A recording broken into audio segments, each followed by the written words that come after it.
Hola amigos, hoy vamos a hacer el examen de matemáticas aplicadas a las ciencias sociales que se propuso en la convocatoria de julio del 2020 en el Distrito Universitario de Murcia para el acceso a la universidad.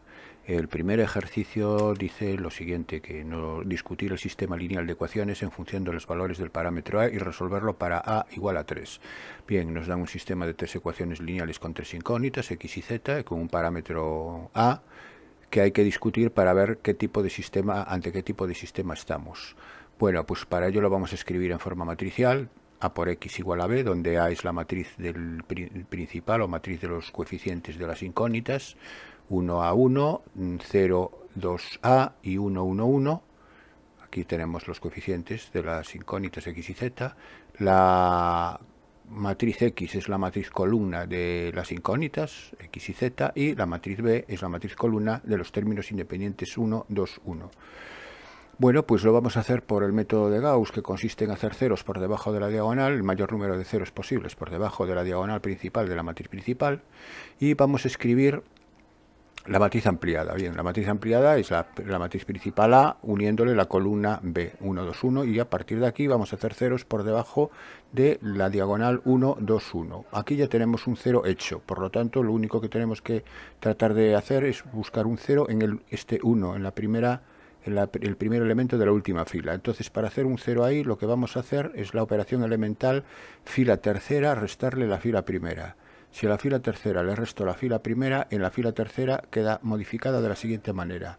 1 menos 1, 0. 1 menos A, 1 menos A. 1 menos 1, 0. Y 1 menos 1, 0. Bueno, si yo ahora... Tenemos que hacer un 0 en donde está aquí 1 menos A, porque el método de Gauss consiste en escalonar la matriz haciendo ceros debajo de la diagonal principal del 1, 2 y 0. Entonces tengo que hacer un 0 aquí. Para hacer un 0 aquí lo que voy a hacer es lo siguiente. Voy a multiplicar la fila tercera por 2, por este 2 que está aquí, es decir, cruzo, multiplico en cruzado. Y le resto la fila 2 multiplicado por 1 menos a, de tal forma que al multiplicar 2 por F3 aquí me quedaría 2 por 1 menos a, y al multiplicar esta por 1 menos a me queda 2 por 1 menos a, que al restarlas se anula este elemento que aparece aquí, por lo tanto me quedaría 0. Entonces vamos a ver lo que me queda, vamos a hacerlo. Así que 2 por 0 es 0, menos 1 por menos a 0, aquí 0, este 0 permanece, invariable, sigue siendo 0. 2 por 1 menos a, menos 1 menos a por 2, eso me va a dar 0 también, es lo que pretendo, aquí 0. Ahora obtengo 2 por 0 menos 1 menos a por a. Menos a por 1 menos a es menos a más a cuadrado, que es lo que me queda aquí. Y por último es 2 por 0 es 0, menos 1 menos 2 por 1 menos a, que sería menos 2 más 2a, que es lo que me queda aquí. Ahora, una vez que ya la tengo escalonada, lo que voy a igualar a 0 para ver qué valores de a me dan 0 es esta expresión que tengo aquí, porque dependiendo de si es todo a 0 distinto de 0, el rango de la matriz va a ser 2 o 3. Recuerdo que el rango de una matriz, una vez realizado el método de Gauss, es el número de filas que tienen al menos un elemento distinto de 0. Así que, si menos a más a cuadrado es igual a 0, ¿para qué valores de a ocurre eso? Pues saco factor común a multiplica a menos 1, y aquí hay dos valores de a que verifican esto, que son a igual a 0 y a igual a 1. Bien, ¿qué pasa en el caso a igual a 1, por ejemplo? Si a es igual a 1, la matriz escalonada que he obtenido es esta que aparece aquí. Sustituyo en esta matriz a por 1, obteniendo lo siguiente. Fijaros que la matriz principal tiene dos filas. La matriz principal son las tres primeras columnas, ¿no? Que es la que le llamamos a. Ahora le vamos a llamar a esta matriz, que es la equivalente que hemos obtenido a partir de la principal del sistema. Bueno, pues entonces, ahora A va a ser esto. El rango de esta matriz va a ser el número de filas que tienen al menos un elemento distinto de 0. Fijaros que solamente hay 2. Así que el rango de A va a ser 2. Y el rango de la ampliada también va a ser 2, porque la ampliada aquí, al haber esta fila todo de ceros, la ampliada tiene dos filas con al menos un elemento distinto de 0. Entonces, si los rangos coinciden y menor que el número de incógnitas, el valor del rango es menor que el número de incógnitas, el sistema es compatible e indeterminado con un grado de libertad, según afirma el teorema de Rouchet-Frobenius, ¿no? Aquí estoy aplicando el teorema Rouchet. Bien, entonces tengo un sistema compatible indeterminado para el caso A igual a 1. ¿Qué ocurre en el caso A igual a 0? En el caso igual a 0, la matriz que obtengo ahora es esta. Aquí observamos que el rango de la matriz principal es 2, porque solamente hay dos filas dentro de la principal con un elemento al menos distinto de 0. Así que el rango es 2. Sin embargo, el rango de la ampliada es 3, porque aquí la ampliada ahora sí tiene 3 filas con al menos un elemento distinto de 0, y entonces si los rangos son distintos, el teorema de Roussel-Frobenius afirma que el sistema es incompatible. ¿Y qué ocurre en el caso A distinto de 0 y distinto de 1? Pues en el caso distinto de 0 y distinto de 1, menos A más A cuadrado es distinto de 0. Si menos A más A cuadrado es distinto de 0, el rango de A es 3, que va a coincidir con el rango de la ampliada también, que va a ser 3. Así que el sistema en este caso es compatible determinado. Me piden que lo resuelva para el caso A igual a 3. Para el caso igual a 3 estamos en el último, en caso A distinto de 1 y distinto de 0. Entonces va a ser un sistema compatible determinado. Ahora bien, para el A igual a 3, ¿cuál es la matriz escalonada a la que he llegado? La matriz escalonada para A igual a 3 es esta que tengo aquí, sustituyendo A por 3. Este me genera el sistema equivalente al dado siguiente. Es decir, aquí me queda la fila x más 3y más z igual a 1. Aquí le queda la ecuación 2y más 3z igual a 2, y aquí me queda la ecuación 6z igual a 4. Este es 6z igual a 4, despejo z, que es 4 sextos, ya tengo el valor de la incógnita z. Ahora voy subiendo a la siguiente ecuación, que es 2y más 3z igual a 2. Si 2y más 3z es igual a 2, sustituyo z por 2 tercios, y al sustituir por 2 tercios me queda 3 por 2 tercios es 2. 2i es 2 menos 2, por tanto 2i es igual a 0, de donde i es igual a 0. Y x, voy a la primera ecuación, x más 3y más z igual a 1. Si x más 3y más z es igual a 1, sustituyo i por 0 y z por 2 tercios, obteniendo que x más 2 tercios es igual a 1. X es igual a 1 menos 2 tercios, x es igual a 1 tercio. Bueno, pues esto queda resuelto el ejercicio para x igual a 3. Bueno, pues pasamos al siguiente ejercicio, que me dice: la repoblación forestal de un bosque quemado en un gran incendio se va a llevar a cabo por dos empresas diferentes de jardinería. Hay que repoblar con pinos, eucaliptos y chopos. La primera empresa es capaz de plantar en una semana 30 pinos, 20 eucaliptos y 20 chopos. La segunda empresa planta 20 pinos, 30 eucaliptos y 20 chopos. El coste semanal se estima en 33.000 euros para la primera empresa y 35.000 para la segunda. Se necesita plantar un mínimo de 60 pinos, 120 eucaliptos y 100 chopos. ¿Cuántas semanas deberá trabajar cada grupo para finalizar el proyecto con el mínimo coste? Bien, típico problema de programación lineal, bastante sencillo. Lo primero, como siempre, es que me piden el ejercicio. El ejercicio me pide cuántas semanas deberá trabajar cada grupo. Así que le vamos a llamar X a las semanas de trabajo del grupo de la primera empresa, en este caso, e Y a las semanas de trabajo de la segunda empresa. Y ahora vamos a escribir las restricciones. Me dice que hay que repoblar con pinos, eucaliptos y chopos. Y la primera empresa va a plantar 30 pinos en una semana, 20, y la segunda empresa 20 pinos, y solamente disponemos de un mínimo de 60 pinos. Si tenemos que plantar un mínimo de 60 pinos, no disponemos, sino que dice que se necesita plantar un mínimo de 60 pinos. Entonces, como la primera por semana, la primera empresa planta 30 y la segunda planta 20, para los pinos tenemos que 30x más 20y tiene que ser mayor o igual que 60, porque tenemos que plantar un mínimo de 60. Para los eucaliptos ahora lo mismo. Los eucaliptos, la primera empresa tiene que plantar 20 y la segunda empresa planta 30 en una semana. Entonces sería 20x más 30y y tenemos que plantar un mínimo de 120. Entonces 20x más 30y mayor o igual que 120. Y para los chopos, la primera empresa planta 20 en una semana y la segunda planta 20 también. Así que serían 20x más 20y tiene que ser mayor o igual que el número mínimo de chopos que tenemos que plantar, que son 100. Entonces ahí tenemos. Y luego, por último, siempre añadimos las restricciones triviales, que es que el número de semanas de trabajo no puede ser negativo. Entonces x mayor o igual que 0 e y mayor o igual que 0, que son las restricciones que siempre nos acompañan cuando el problema está extraído de una situación real prácticamente, ¿no? Casi siempre ocurre que la x y la y tienen que ser, no pueden ser negativos. Bien, entonces a partir de aquí lo que voy a hacer es escribir las restricciones, pero ya simplificadas, aunque yo puedo trabajar con ellas tal y como están escritas ahora, las voy a representar, las voy a simplificar. Entonces la primera restricción puedo dividirlo por 10, toda la desigualdad. Al dividir por 10 me queda la primera restricción, que es x más 2y mayor o igual que 6. 3x más 2y mayor o igual que 6. Bien, voy a representar entonces la recta 3x más 2y igual a 6. Para representarla voy a tratar de ir representando los elementos que me van a derivar en la región factible de soluciones que verifican todas las restricciones de forma simultánea.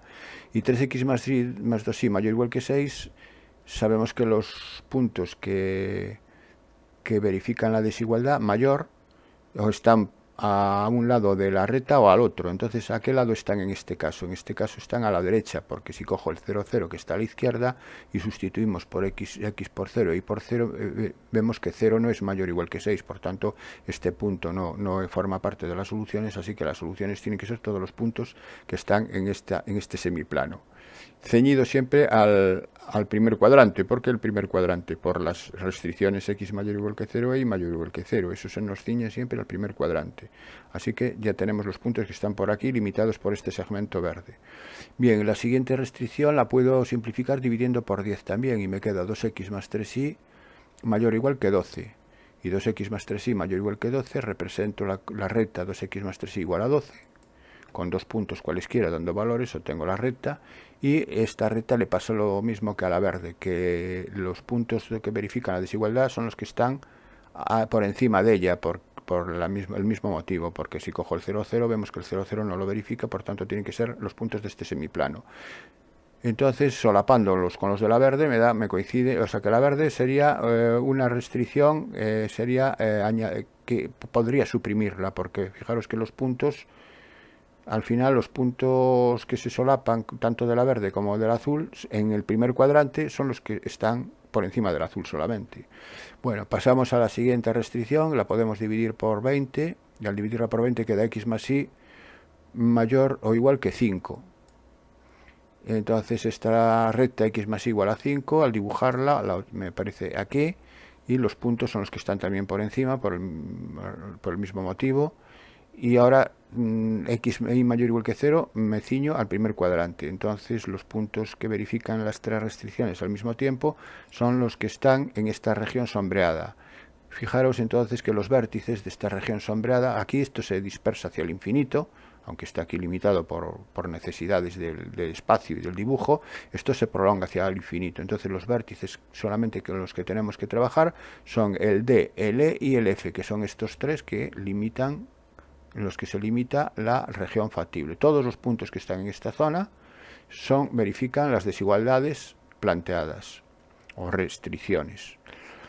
Bueno, pues sabemos que la solución, lo que necesito averiguar es las semanas que deberá trabajar cada grupo para finalizar el proyecto con el mínimo coste. La solución va a estar siempre en los vértices, así que vamos a calcular los vértices D, E y F. Empezamos con el vértice D.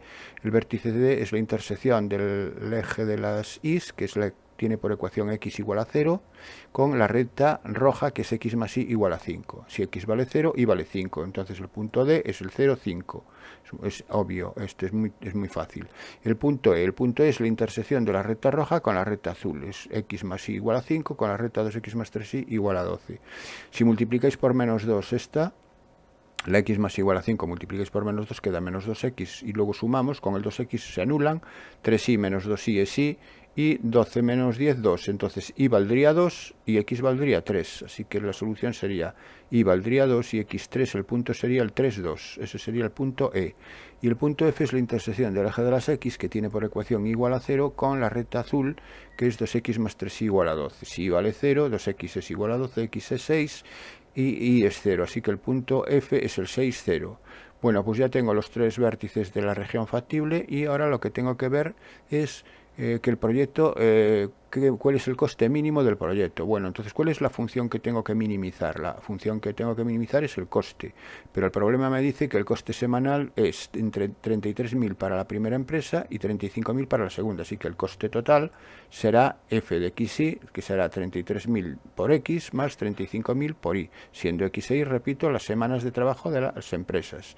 Bueno, pues entonces sustituyo ahora el punto 0,5 en la función objetivo, es decir, f de d.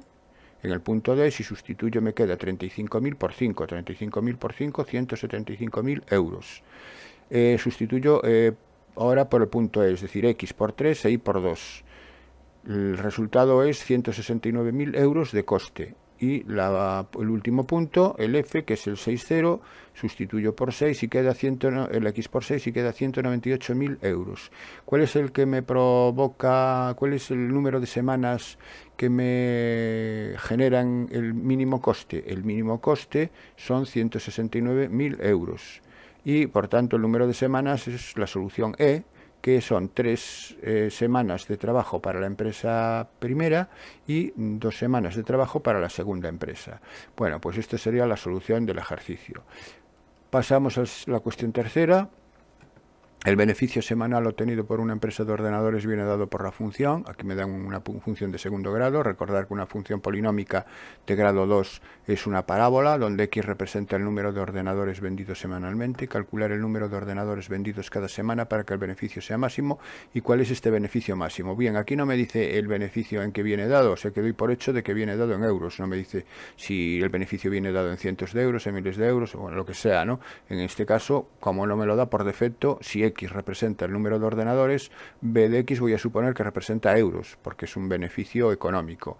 Bueno, pues entonces, para hallar el beneficio máximo es hallar el máximo de la función b, y para hallar el máximo de una función, como siempre, donde se anula la derivada y comprobar que en ese punto donde se anulan esos puntos hay un máximo.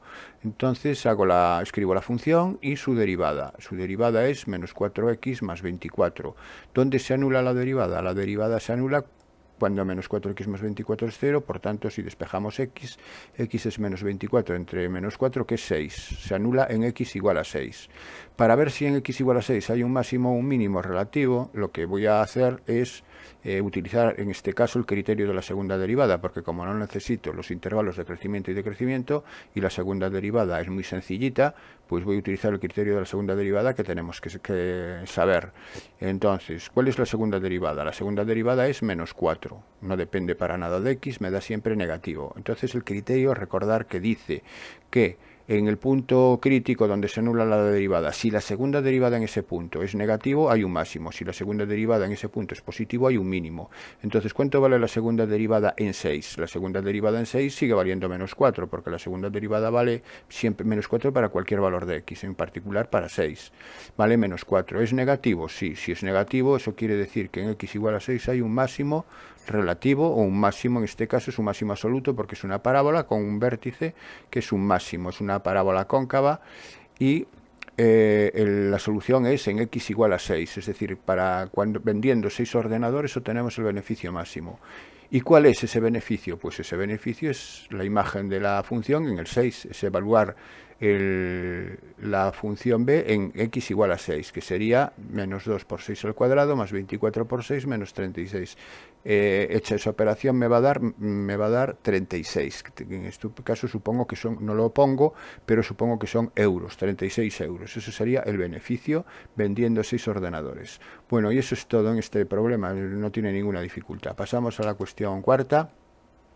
Me dan una función polinómica de grado 3 con dos coeficientes en principio desconocidos a y b, y me piden determinar los valores de a y b de forma que la función tenga un extremo relativo en x igual a 1 y la recta tangente a la gráfica de la función en el punto de ascenso a x igual a 0 tenga dependiente m menos 1. Bueno, como son dos incógnitas a y b, voy a necesitar dos condiciones, y las dos condiciones ya me las da el enunciado en el apartado A. Me dice, la primera es que la función tenga un extremo relativo en x igual a 1.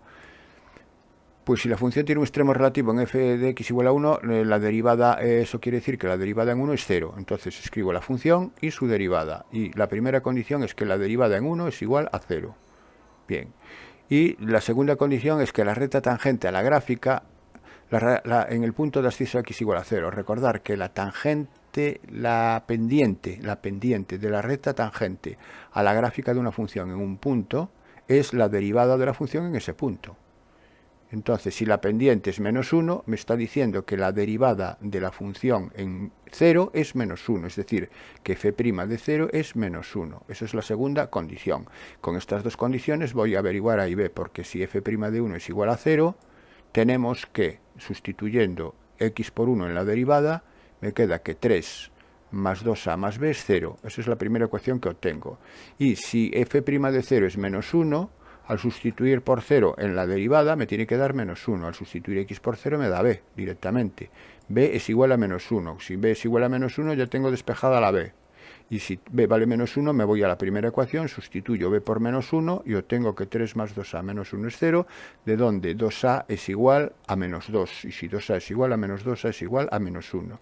Bueno, pues ya tengo resuelto el apartado A. Y vamos con el apartado B. El apartado B me dice, si en la función anterior a vale menos 2 y b vale menos 4, pues entonces ahora escribimos la función f de x con esos valores, con a menos 2 y con b menos 4, obteniendo esta función. Determinar los intervalos de crecimiento y decrecimiento de la función, así como sus extremos relativos. Bueno, olvidémonos del apartado A, porque los valores de a y b son distintos, así que vamos a cometer el apartado B para calcular el crecimiento y decrecimiento. Recordar que eso se caracteriza con el signo de la primera derivada. Estudiamos su derivada. En este dominio es un polinomio, el dominio es todo R. Entonces la derivada es 3x al cuadrado menos 4x menos 4. Y para estudiar el signo de la derivada, lo primero que tenemos que estudiar es dónde se anula. ¿Dónde se anula la derivada? Bueno, pues donde se anula cuando la derivada es 0, es decir, al resolver esta ecuación de segundo grado, me queda menos b más menos raíz cuadrada de b cuadrado menos 4ac partido por 2a, utilizo la fórmula consabida, y esto me va a dar 2 y menos 2 tercios. Ya no me paro en el desarrollo, lo hacéis vosotros. Va a dar dos soluciones, 2 y menos 2 tercios. Estos dos puntos críticos que anulan la derivada me van a descomponer el dominio en los siguientes intervalos de monotonía. Desde menos infinito, el primero que me encuentro es menos 2 tercios. Desde menos infinito hasta menos 2 tercios. Desde menos 2 tercios saltamos al 2. Y del 2 a más infinito. En esos tres. Estos son los tres intervalos en los que tengo que estudiar el signo de la derivada. Vamos a estudiar el signo de la derivada en el primer intervalo. Entonces, en el primer intervalo, para estudiar el signo de la derivada, vamos a tomar un punto cualquiera del intervalo, por ejemplo, el menos 1. Menos 1 está aquí porque menos 2 tercios es menos 0, algo, por tanto el menos 1 es el punto que puedo tomar aquí, y estudio el signo de la derivada en menos 1. Y menos 1, la derivada, aquí la tenemos escrita. Si sustituyo menos 1 en la derivada, me queda 3 más 4 menos 4. 3 más 4 menos 4 me da 3, que es positivo. No me interesa el valor, me interesa el signo. Me da igual que me dé 3, lo que me dé, pero sí lo que me interesa es el signo. ¿Es positivo? Si la derivada es positiva, la función es creciente. ¿Dónde es creciente? Es creciente en todo el intervalo. Vamos ahora con el intervalo menos 2 tercios 2. Pues aquí voy a coger el 0. El 0 está entre menos 2 tercios y 2. Si sustituyo la derivada en 0, me da menos 4, que es negativo. Si la derivada en 0 es negativa, la función es decreciente. Decreciente en todo el intervalo. Y ahora estudio qué ocurre con la derivada aquí. Por ejemplo, tomo el 3 como punto de referencia, y la derivada en 3, si sustituyo la x por 3 en la derivada, me va a dar positivo con la función. La función es creciente. Así que ya puedo afirmar que los intervalos de crecimiento y decrecimiento son creciente en la unión de menos infinito a menos 2 tercios con 2 más infinito, y decreciente en el intervalo menos 2 tercios 2. ¿Dónde tiene el presente entonces ahora los extremos relativos? Los extremos relativos los presenta cuando la función cambia de crecimiento a decrecimiento o viceversa. ¿Y dónde cambia aquí? Pues fijaros que aquí cambia de creciente a decreciente en menos 2 tercios. Si cambia de creciente que sube a decreciente que baja, quiere decir que hay un punto máximo en menos 2 tercios. En x igual a menos 2 tercios hay un máximo relativo. Y en el 2 cambia de decreciente a creciente, al revés, si de decreciente baja y decreciente sube, hay un mínimo relativo en x igual a 2. Y los correspondientes imágenes, para si quiero dar el punto completo, es sustituyo menos 2 tercios en la función.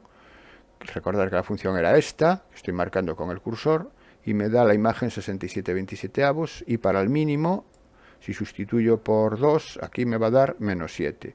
Bueno, pues esos serían el máximo y el mínimo relativos para la función f de x.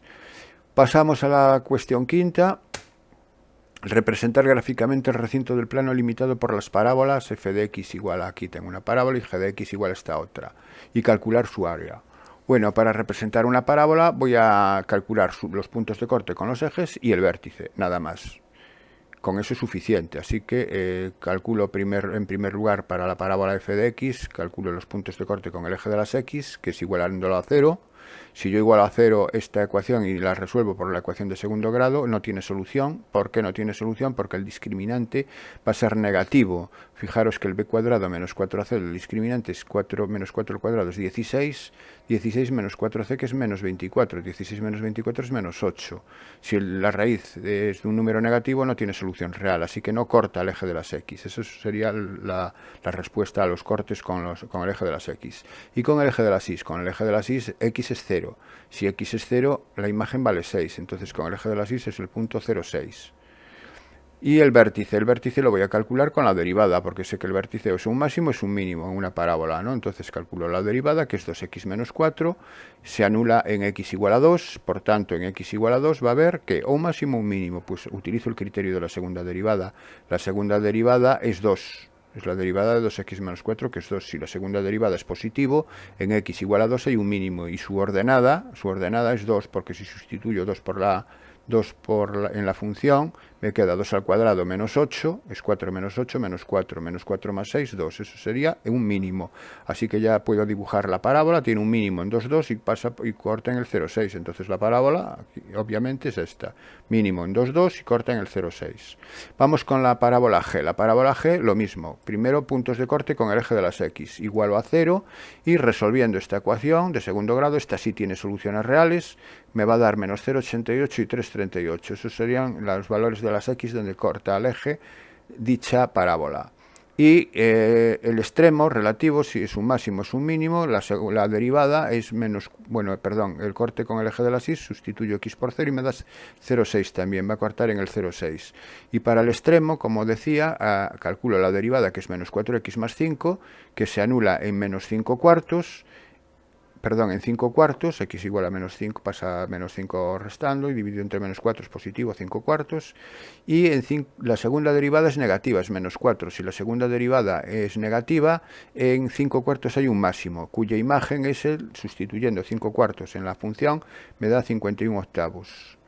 Bueno, pues también dibujo la situación y tengo aquí la curva, la parábola G. Y lo que me piden, una vez ya que tengo las tengo representadas gráficamente, me piden el recinto limitado por ambas. Pues el recinto limitado por ambas es este recinto sombreado que aparece aquí, donde G está por encima y F está por debajo. Y recordar que para hallar el área, lo que primero necesito saber es entre qué valores está el área de X.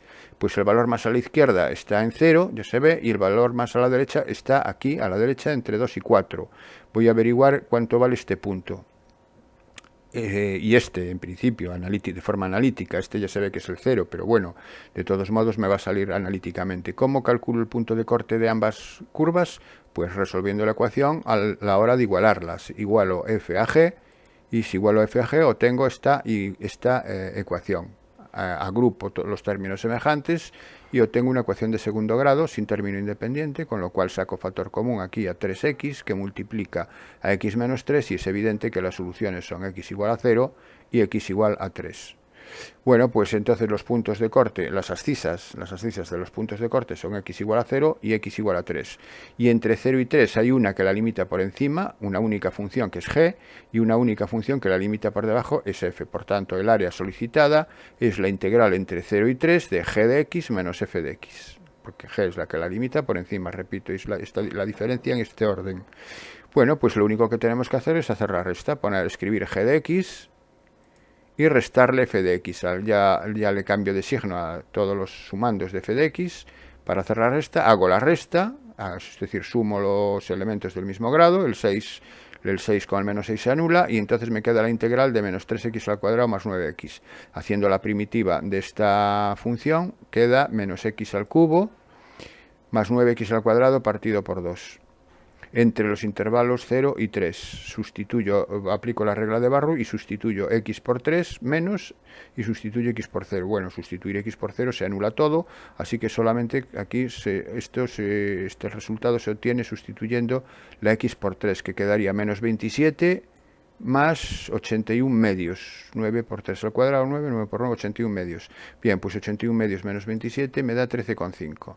13,5 unidades cuadradas de superficie, y ya tengo resuelto la cuestión 5. Pasamos a la cuestión 6, me dan una función, otra función, 1 partido por x más 1, hallar la ecuación de la recta tangente a la gráfica de la función en el punto x igual a 1. Bien, pues recordar que la ecuación de la recta tangente a la gráfica de una función en un punto siempre viene dada por esta expresión, la expresión punto pendiente de la recta, que es y menos la ordenada del punto, en este caso es f de 1, igual a la pendiente. La pendiente es la derivada en el punto, es f' de 1. Recordar que la derivada en el punto es la pendiente de la recta tangente a la gráfica de la función en dicho punto. Esa es la interpretación geométrica de la derivada, de ahí que aquí sea la pendiente f' de 1 por x menos la abscisa del punto. Como el punto es el 1, será por x menos 1.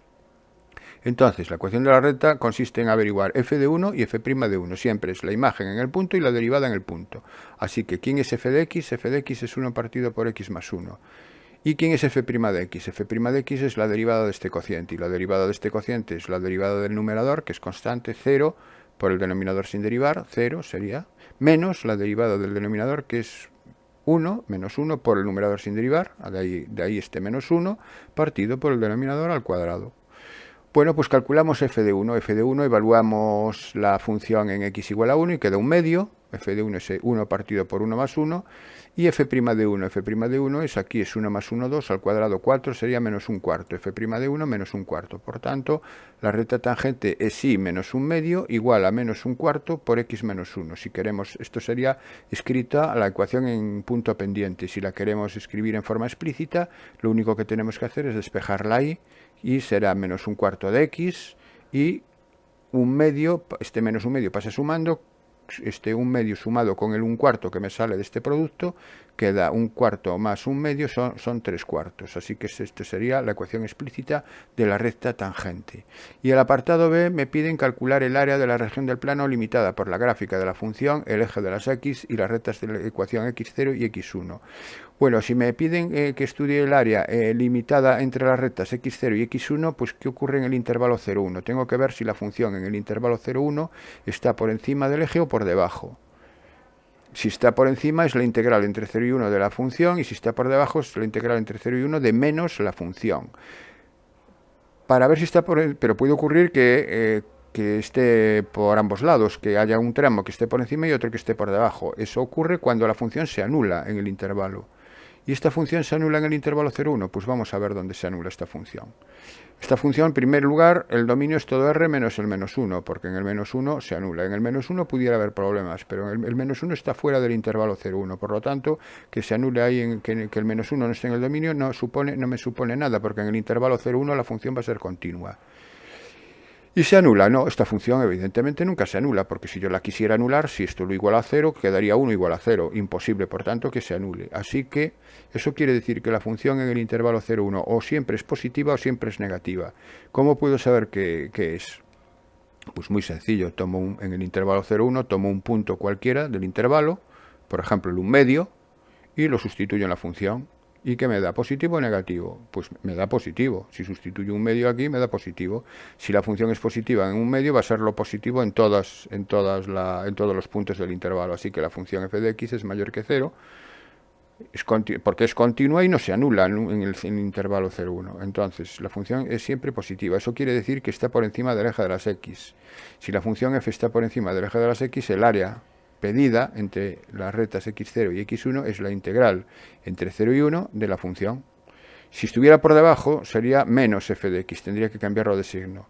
Bueno, y la integral entre 0 y 1 de la función es la integral entre 0 y 1 de 1 partido por x más 1, y esta integral es inmediata, es un logaritmo neperiano, ¿no? Es el logaritmo neperiano de x más 1, que entre 0 y 1, aplicando la regla de Barrow, tengo que sustituir x por 1 y luego sustituirlo por 0 y restarlo. Si yo sustituyo por 1, queda logaritmo de 2, menos, y si sustituyo la x por 0, queda logaritmo de 1. Como el logaritmo de 1 es 0, esto queda logaritmo de 2, y el logaritmo neperiano de 2 vale 0,693, que eso no lo sé yo de memoria, sino que lo sé utilizando la calculadora, como podéis imaginar. Bien, es 0,693 unidades cuadradas del sistema de referencia en el que estoy trabajando.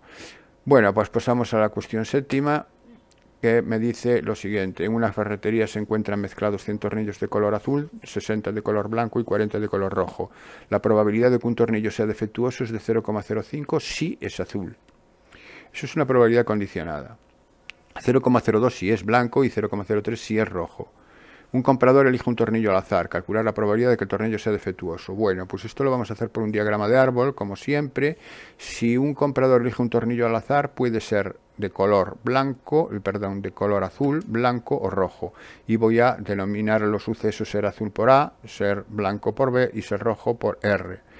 Y vamos a ver qué probabilidades tiene el de ser azul, blanco, rojo. Bueno, pues me dice que de color azul hay 100 tornillos de un total de 200, porque si los sumo todos, son 100 de azul, 60 blancos y 40 rojos, son 200. Así que probabilidad de A es 100 entre 200. 100 entre 200, si lo simplificamos, es un medio. ¿Puedo trabajar con decimales? Por supuesto. Podría haber trabajado con 0,5. Yo lo voy a dejar en fracción.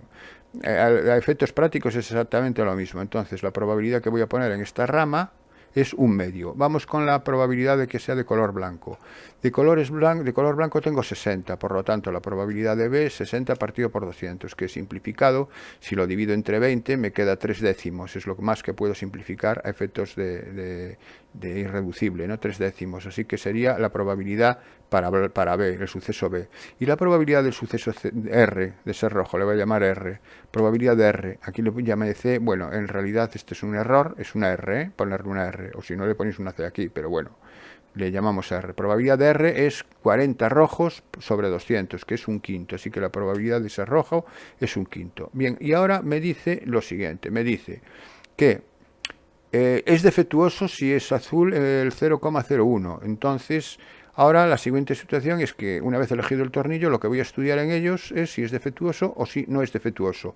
Voy a utilizar este pico para indicar el suceso contrario a defectuoso.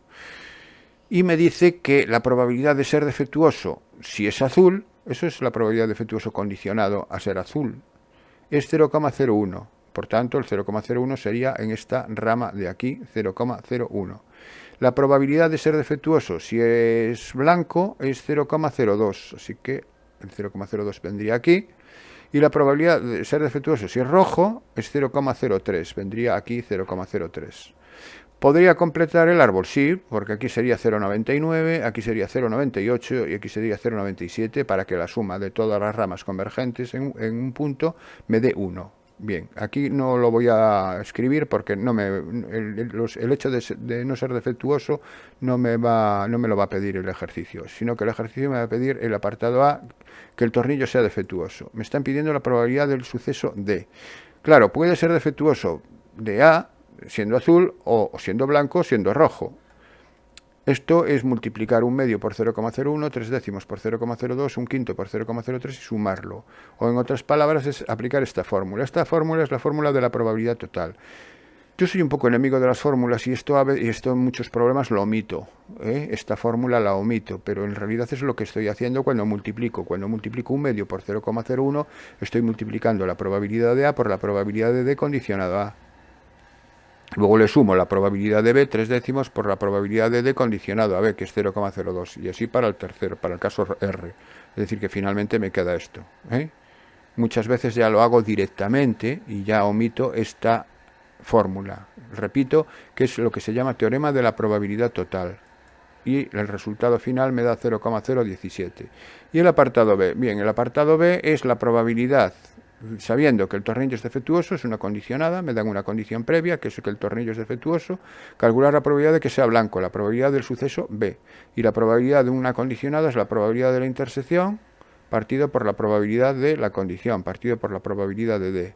Y la probabilidad de la intersección es la probabilidad de uno de ellos por la probabilidad del otro condicionado al primero. Entonces utilizo esto, probabilidad de B, por la probabilidad de D condicionado a B. Si no queréis poner esta fórmula, la probabilidad de que ocurra B y D al mismo tiempo, lo veis también en el diagrama, B y D al mismo tiempo es 3 décimos por 0,02. ¿Qué es esto? 3 décimos es esto y esto es 0,02. Partido por la probabilidad de D, que yo ya lo he calculado en el apartado A. Esto sería el teorema de Bayes. Aquí estoy aplicando el teorema de Bayes, 0,017. Y bueno, y aquí ya lo tengo todo, ya tengo todo en forma numérica. Lo único que tengo que hacer es este producto partido por este valor. Y el resultado final, que es lo que me pide el ejercicio en último término, es 0,353. Bueno, pues eso sería la cuestión séptima. Pasamos a la siguiente cuestión. Me pide, dados dos sucesos independientes A y B, de forma que si conocemos la probabilidad de A y la probabilidad del contrario de B, calcular las siguientes probabilidades. Probabilidad de A unión B. Bien, la probabilidad de la unión sabemos que es la probabilidad de A más la probabilidad de B menos la probabilidad de la intersección. Bien. Fijaros que la probabilidad de A lo conozco, es 0,3. Y la probabilidad de B, la probabilidad de no la conozco, pero conozco la probabilidad de su contrario, que es 0,4. Por tanto, la probabilidad de B es 1 menos la probabilidad de su contrario, que entonces es 1 menos 0,4.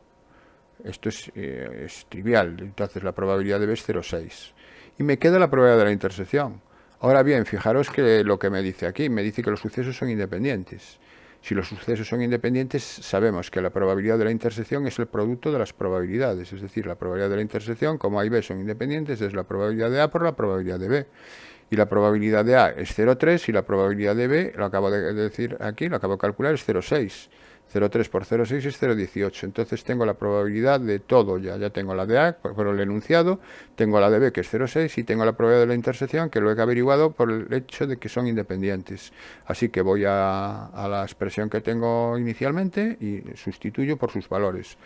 Y haciendo la suma me da 0,72. Ya tengo resuelto el apartado A. Vamos con el apartado B. El apartado B me pide la probabilidad de la intersección de los contrarios.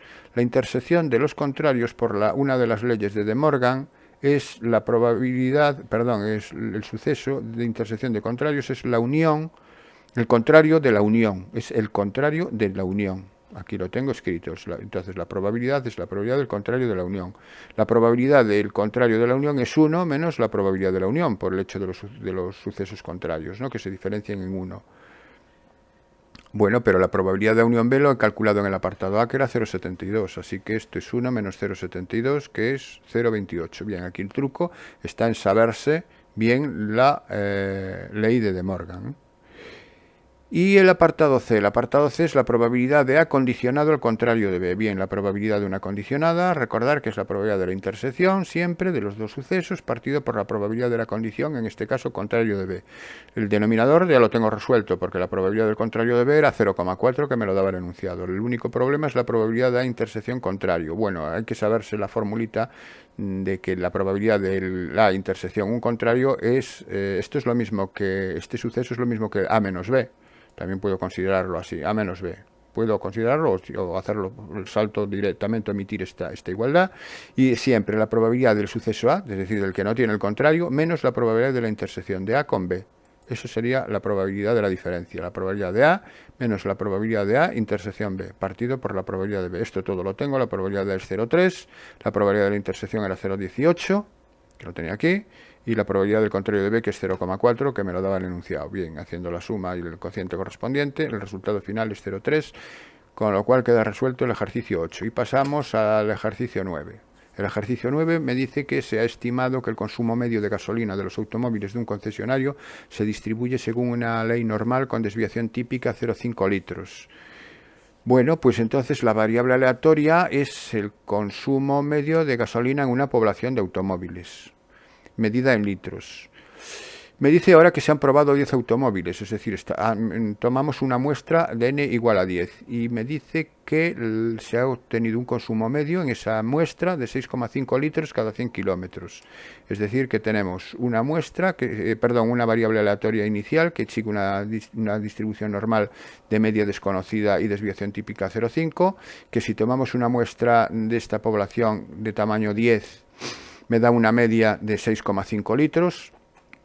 Y en el apartado A me pide que determine un intervalo de confianza al 95% para la media del gasto de gasolina de estos vehículos. Bueno, pues para obtener un intervalo de confianza al 95%, lo primero que vamos a calcular es el valor característico que me determina el intervalo en la normal tipificada, que es el Z alfa medios, para lo cual parto de 1 menos alfa, que es el nivel de confianza, que es 0,95, siempre el 1 menos alfa en términos de probabilidad, no en tanto por ciento, sino entonces en términos de probabilidad es 0,95, de donde alfa es 0,05, alfa medios es 0,025 y 1 menos alfa medios, que es en último término a lo que quiero llegar, es 0,975. ¿Por qué 1 menos alfa medios? Porque 1 menos alfa medios es la probabilidad de que la variable aleatoria tipificada z sea menor que ese valor característico que yo quiero averiguar, que me va a determinar los extremos del intervalo.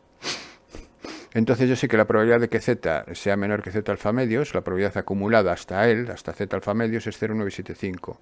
Tengo que ir a la tabla, hacer una lectura inversa, y en la tabla de la distribución normal busco la probabilidad 0,975, que se encuentra aquí la tengo, que viene del valor de z. ¿De qué valor de z procede? Procede de 1,9 en la columna del 6, procede de 1,96, eso sería mi z de alfa medios, es decir, z de alfa medios es 1,96, y a partir de aquí ya tengo todo, porque ¿cuál es el intervalo de confianza? El intervalo de confianza para la media de la población.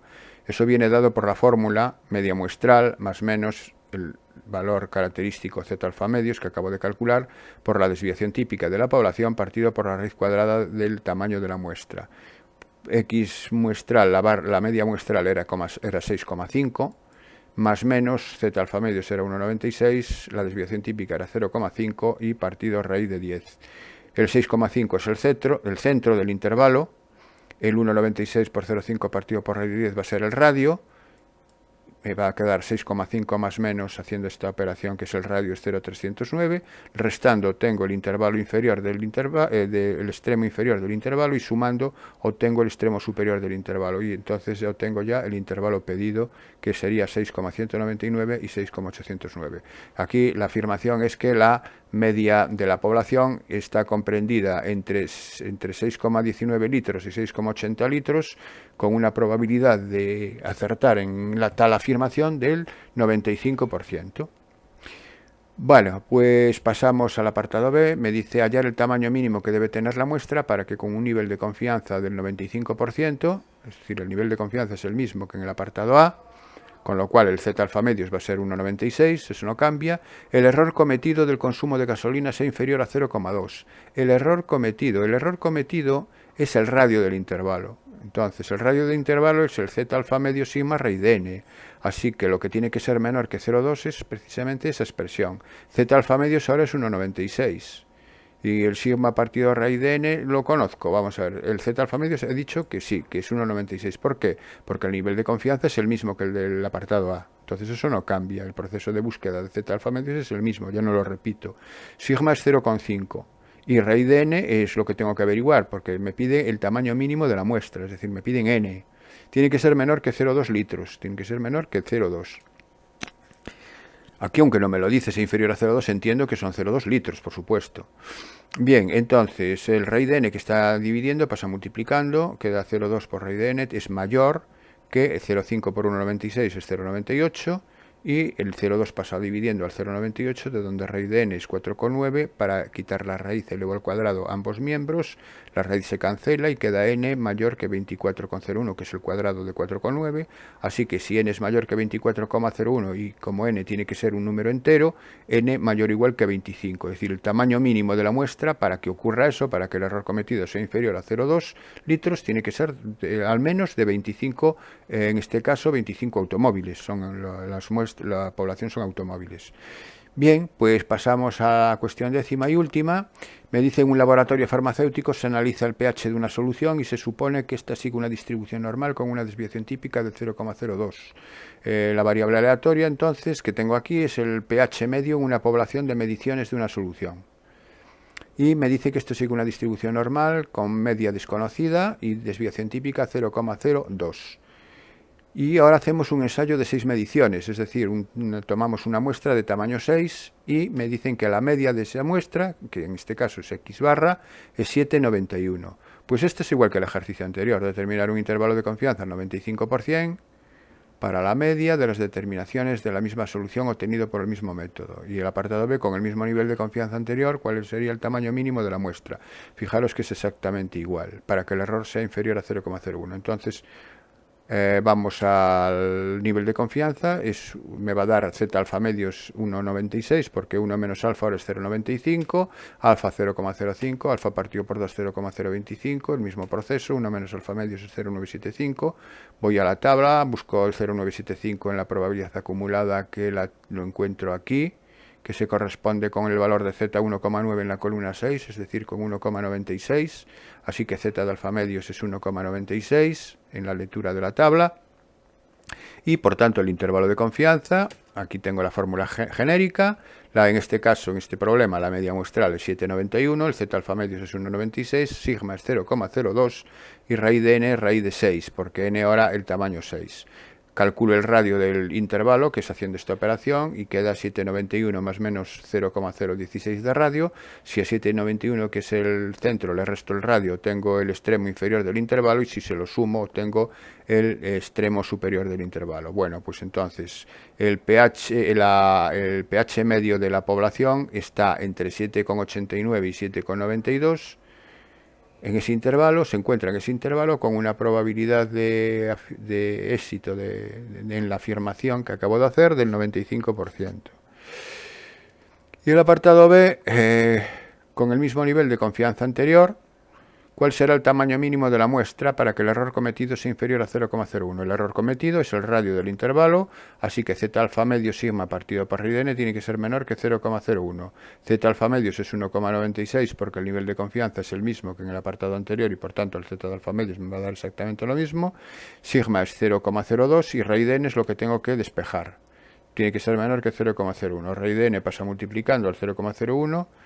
0,02 por 1,96 es 0,0392 y el 0,01 multiplicando a raíz de n paso dividiendo a la derecha y queda que raíz de n es mayor que 3,92. Elevo al cuadrado para cancelar la raíz y queda que n es mayor que 15,36, que es el cuadrado de 3,92. Como n tiene que ser un número entero porque es un número de mediciones, n tiene que ser como mínimo 16, así que como mínimo tengo que hacer 16 mediciones para que el error mínimo cometido sea inferior a 0,01 en la medida del pH.